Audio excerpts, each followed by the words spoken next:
खरं तर माझ्या विनंतीला मान देऊन तुम्ही इथं जमला त्याबद्दल मी तुमचं सर्वांचा आभारी आहे. टाळ्या टाळ्या. असं म्हणतात फुलं जपली की त्याचा सुगंध पसरतो आणि माणसं जपली की ती आयुष्यभर कशी साथ देतात त्याचं उत्तम उदाहरण मला आधी त्याचं कळतंय. भलेही MPSC मध्ये जर उशीर झाला तरी चालेल, पण माझी जी हक्काची माणसं आहे ती मी आज कमवली याचा मला खूप आनंद आहे. आणि वा वा वा वा. आणि एकच सांगेल की माणसं जपा, जपलेली माणसं तर आपल्या कामा येतात.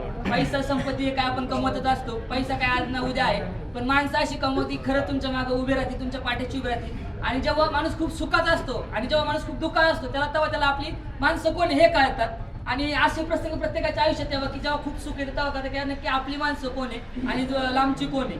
आणि मला तुम्ही आला खूप आनंद वाटला. आणि खरं तर शेवटचा बड्डे आहे पुण्यातला, त्यामुळे म्हणलं प्रवास संपत आला त्यामुळे एक मोठा बड्डे केला.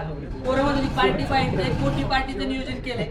आणि मला आनंद आहे की मी खरंच चांगली माणसं कमवली. ठीक आहे 25 वर्ष झाले, जॉब पाहिजे, पण जॉब काय आज ना उद्या लागेल, पण हक्काची माणसं पण सोबत लागतात. खरे मनाची श्रीमंती.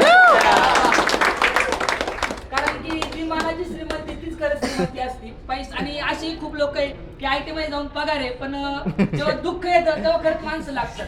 आणि IT कंपनी मधले लोक डिप्रेशन मध्ये जातात असं ऐकलंय मी, पण ठीक आहे. कोण आहे कोण आहे. आणि तसं नाही, तसं होतं म्हणायचं. आणि सकाळपासून खूप शुभेच्छा आल्या, सगळ्यांनी शुभेच्छा दिल्या, गल्लीपासून दिल्लीपर्यंत शुभेच्छा आल्या, त्या सर्वांचा आभारी आहे. आणि अनेक मोठ्या मोठ्या लोकांच्या शुभेच्छा आल्या, अधिकारी असतील, समाजसेवक असतील, वकील असतील, डॉक्टर असतील, प्रत्येक क्षेत्रातून शुभेच्छा आल्या. एवढं तर कळलं आपण प्रत्येक क्षेत्रात आपण काहीतरी कमवलंय.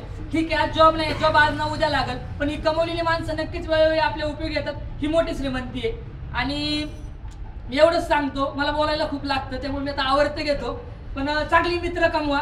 मित्र असे कमवा की ते खरं तुमच्या सोबत असतील, आणि मित्र असे कमवा की ते मागणी तुमचं चांगलंच बोलतील. काय वाईट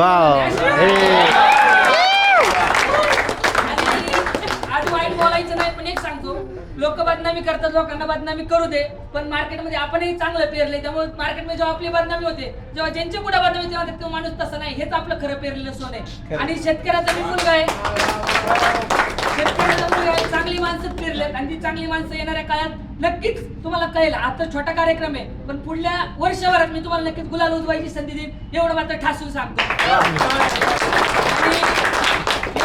प्रवास पुढल्या बड्डेपर्यंत नक्कीच संपलेला असेल एवढं मी 100% खात्रीने सांगतो. आणि एवढंच सांगतो, हे 9 महिने माझ्यासाठी खूप अवघड गेले. हे वर्ष काय एवढं चांगलं नव्हतं, पण मित्र चांगले असल्यामुळे मी तरलो, म्हणजे एवढं मी नक्की सांगतो. कारण की आयुष्यात आहे ना खूप दुःखाचे प्रसंग येतात, तेव्हा आपले जर मित्र सोबत असतात ना त्यामध्ये बाहेर पडतो. कारण की विषय कसा असतो तुमच्या सोबत, आणि जेव्हा चांगले मित्र असतात ना तेव्हा खूप तुम्ही वाईटातल्या वाईट प्रसंगातून बाहेर पडत असतात. मी तर म्हणतो एवढंच का, मग पोस्ट काय आज ना उद्या निघणार आहे, पण तुमच्या सोबतची माणसं जर प्रामाणिक असेल ना तर पोस्ट निघायला सुद्धा जास्त आनंद होऊ शकतो. आणि एवढंच सांगतो, यावर स्वाभिमानाला मी जाणार आहे. इथून पुढे स्वाभिमान असेल तर माणूस जिथं बोलवलं तिथे जायचं, नाही बोलवलं नाही जायचं. इथून मागं खूप सगळ्यांचं केलं, पण माणसं स्वाभिमान महत्वाचं हे तर मी 2-4 महिन्यात नक्की कळेल. जिथं स्वाभिमानाने बोलत आहे ते ताटमाने जायचं, जिथं स्वाभिमानी नाही त्याचं तोड सुद्धा बघायचं नाही. आणि एवढंच सांगतो, लायब्ररीतले मला ओळखतात, मी 2-4 वर्ष झाले मी लायब्ररीत अभ्यास करतोय. मी कसं आहे बाकीचं कोण कसं आहे हे मला काय कोणाला वेगळं सांगायची गरज नाही. मला काय आले किंवा काय आले मी काय म्हणजे कोणाच्या 2 रुपयाला निमताना नाहीये.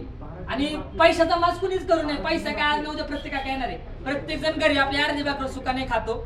त्यामुळे मी एवढं सांगतो, माणसं जपान जपलेली माणसं काय ही आज मी दाखवलंय की नक्कीच मी पण माणसं पेरलेत आणि ती उत्तम क्वालिटीची माणसं पेरलेत. एवढं तर मात्र नक्की सांगतो आणि एवढं बोलून मी थांबतो. धन्यवाद. तुम्ही